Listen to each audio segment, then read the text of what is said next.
Hey guys, how's it going? I'm back again with another gold gun video. I actually had this video and two other videos already recorded. I just haven't had the chance to make the audio for them. I actually have two other guns in gold that I haven't got the chance to record gameplay for. I got the gold Deagle and I got the gold 6-shooter. I forgot the names of those guns. But yeah, I got two gold pistols already because I'm going to go for the platinum pistols. But let me get into the gold M13 and the tips for it. So the first thing you're going to want to use is the Solo Zero Optics Mini Reflex. I think this is probably the best, aim down, like the little red dot sight. This one's probably my favorite one to use for the M13. Not that the other ones aren't that great, it's just people that use like the ACOGs and everything on them. I don't understand. I don't understand why anyone would put an ACOG on an assault rifle. I know it helps with the aim down speed, but to me it feels like I lose my range whenever I use an ACOG with an assault rifle. And assault rifles are great because of the range that they can get. So I just, instead of opting out for range and aim down speed, I mean, instead of losing my my range, I'd prefer having a better sight than faster aim down speed with the loss of range. And to me, it feels like the ACOGs kind of like do that. They take up a lot of the peripheral view, so you do lose a lot of that sight. Second thing I used was the M13 skeleton stock. This helps with the aim down speed, so everything that you lose for not using an ACOG, you make up for using the M13 stock. I actually started with the forged tack in the beginning of the game, but the M13 skeleton stock was probably a lot better because the forged tack only had aiming stability, but the M13 had aim walking movement speed, and aim down sight speed. And so someone who plays aggressive like me, or any of you guys, if you guys like to play aggressive, the skeleton stock's the best one to go for. Plus, it just looks so good. Like, in my opinion, it's probably like the most beautiful stock in the game. Like, the way they look, just so thin and refined, it's just so neat.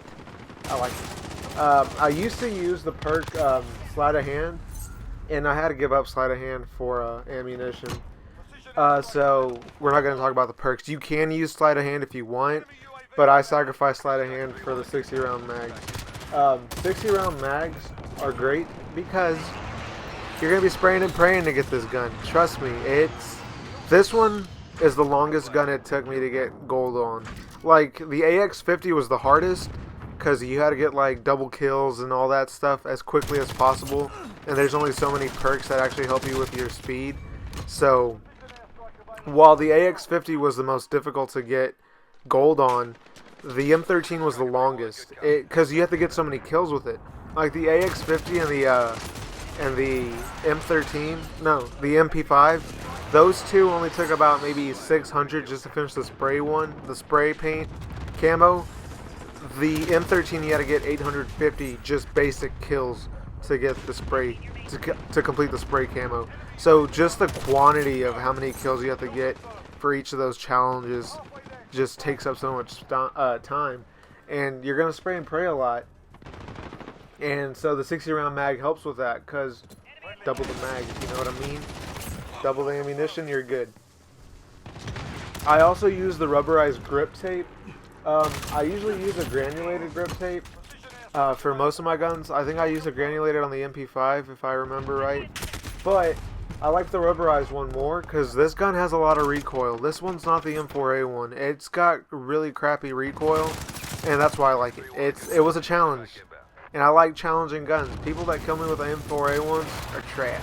But if you kill me with an M13 from across the map and you're missing like 5 of your shots, dude, more power to you. You earned those shots that killed me because this gun does require some skill. And I also use the Ranger foregrip.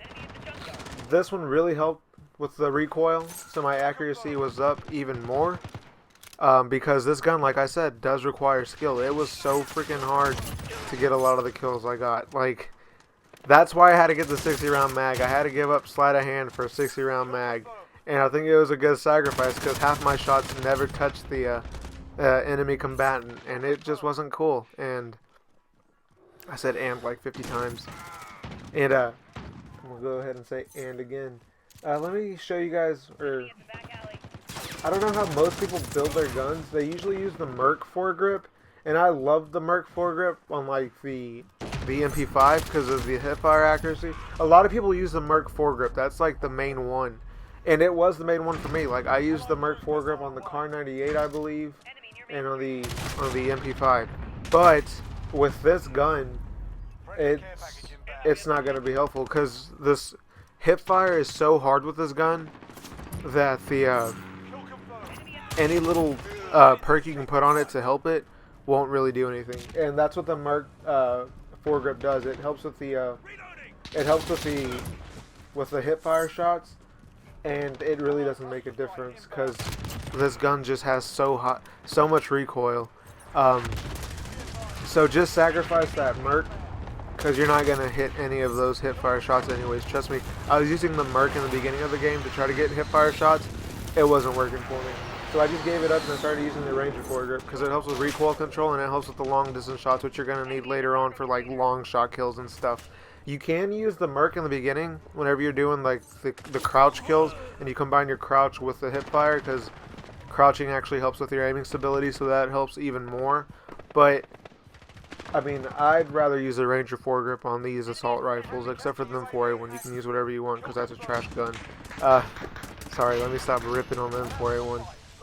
And yeah, that's about it. That's all I think you guys need. So be sure to like and subscribe, and I'll be making more videos. Bye.